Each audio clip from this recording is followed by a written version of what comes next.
Forj DVD90FD. That's what this thing is. And when I got it, basically there's no power connector. I actually put this in here. In this video I'll show you how I put this in here.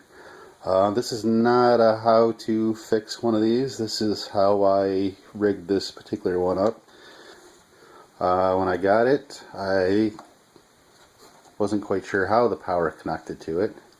It's got a little switch here so you can put it on different radio stations, and it's got some inputs for video, left, right, and then it's got this that I thought was for an S-video input. However, this is not S-video. This is actually the power cable and some outputs if you want to hook this up to another display and speakers and that. It's actually a female DIN 6, and I believe OnFair sells a power connector which may work with this, but it's also female, so it's not going to connect together. Yeah, it's kind of gay. But if you get a male DIN gender changer, it might work.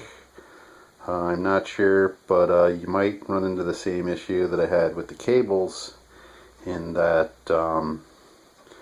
you might not have enough of thick enough wire for the power.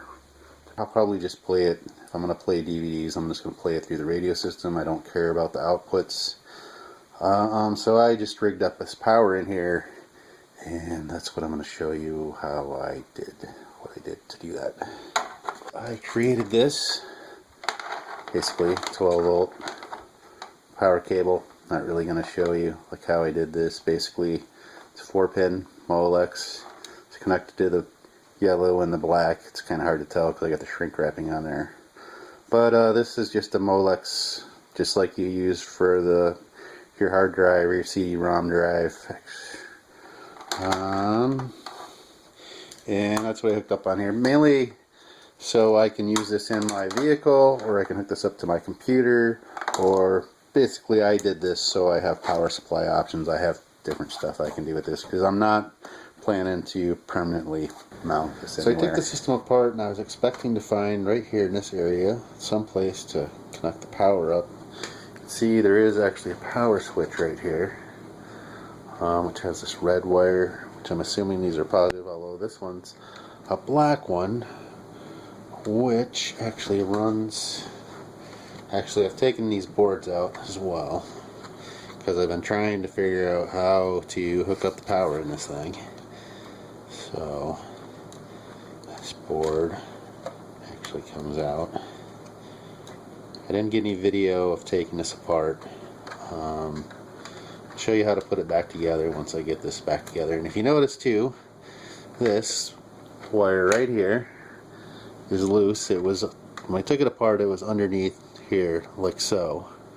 And it's connected to here and across here and to the outside of this motor. It's actually, I'm pretty sure that's the grounding strap. But why they put red wire for the grounding strap, I guess that's how they do it in China. I don't know, but it's pretty ridiculous. When I got this, I thought this was a S-video hookup, and I'm not sure if we can see this or not. Try and get it closer.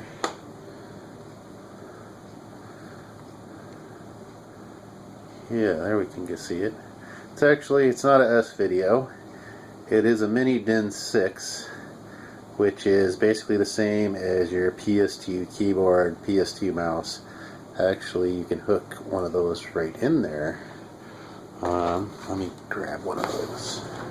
Alright, so here's your Microsoft mouse with your PS2 connector. See if we can yeah. Here's the PS2 connector on the mouse. Connector on here.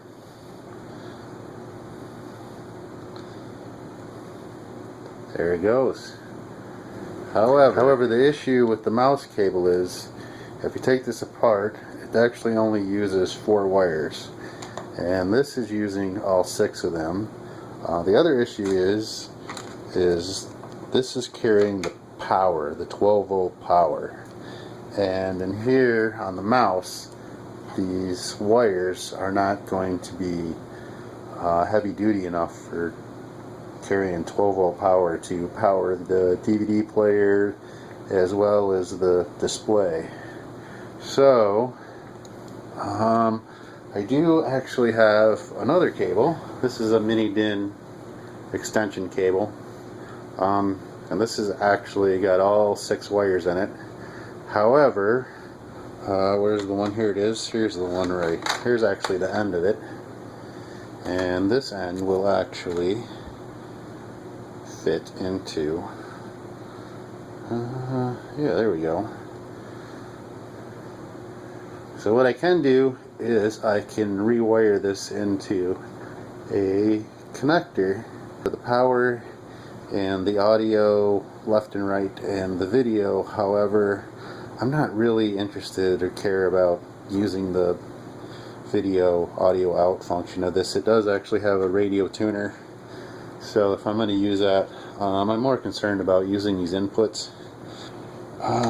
But the issue with using this cable also is that these cables are just very small, thin. Not sure if we can see this. Oh, well, we can see if I can get my camera to focus in there. But they're very thin.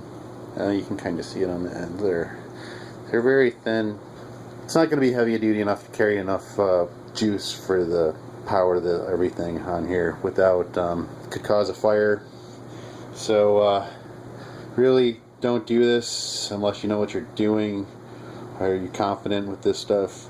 And this is kind of a mess because they've mixed the colors all up in here.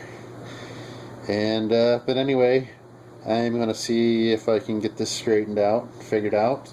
My plan is actually what I'm going to do, because I've decided that I'm not going to mess around with creating a new cable for this.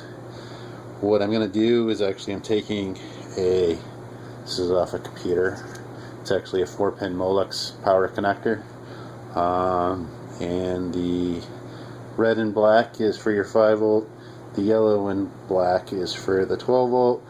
This is 12 volt, so I'm going to use the yellow and black on here, and I'm going to actually just patch it in to the existing power over here, and I'm going to solder this onto the ground, and I'm going to cross my fingers and hope this thing actually works.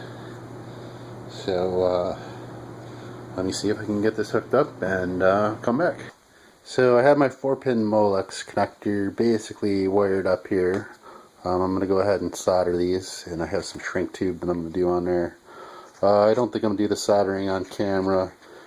You could connect these however you want.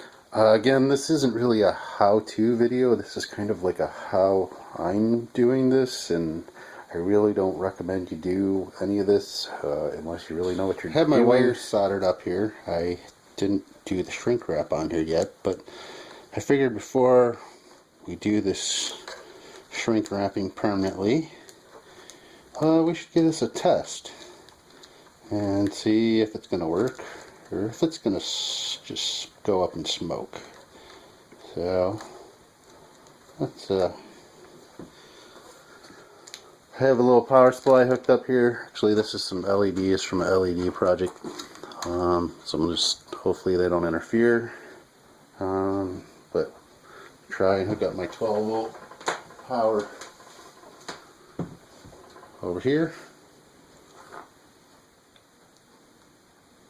Ooh, I see lights in there. Right there, I haven't turned it on yet, but it may be working here. Let's try to turn this on.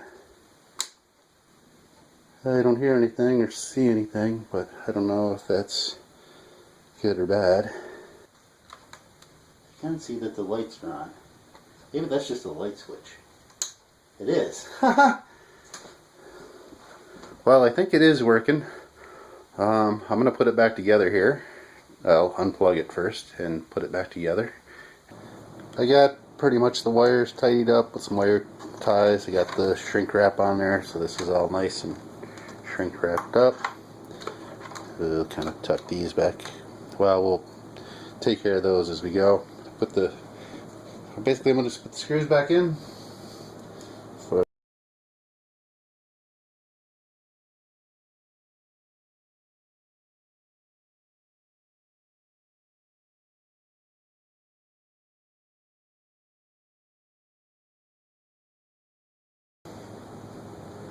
So get that board in, although there's one more screw for that one,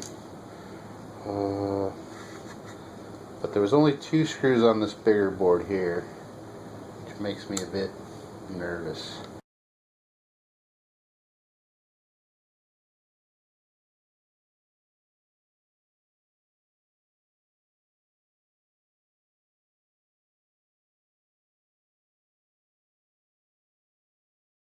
Right.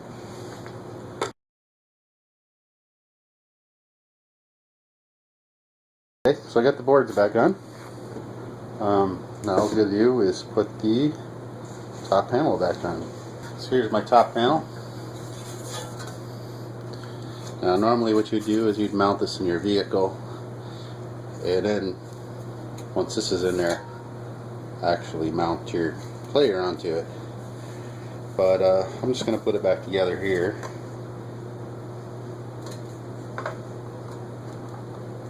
Ooh, kind of not liking that.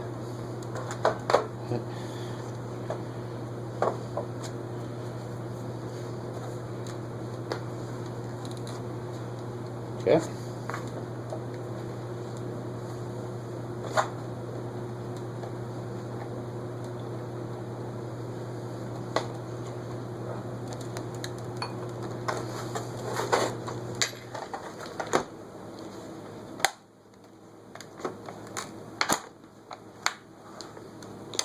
And basically these are the screws that we're going to put back to. There was some little rubber covers on here that I had to take off to get these screws out.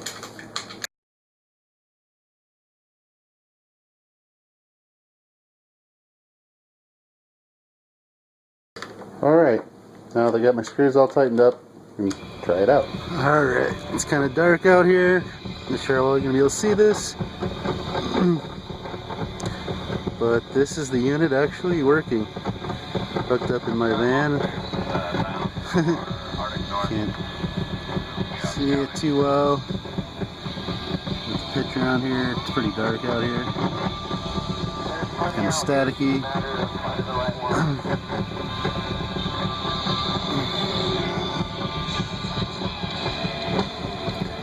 Try to get some better pictures maybe during the day. Clock up there is working.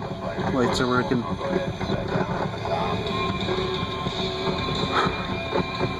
Audio coming through